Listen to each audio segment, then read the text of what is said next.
How to allow Instagram access to photos.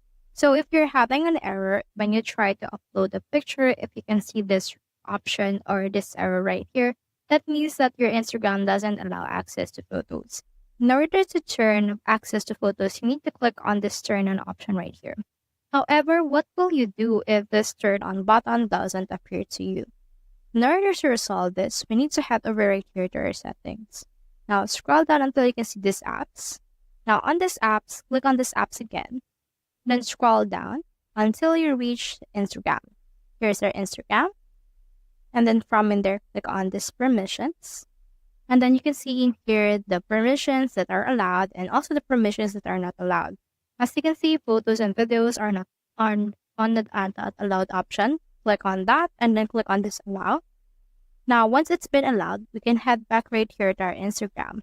And we can now see some photos and videos that we can actually post. So that's how you allow Instagram access to photos. Hope we helped.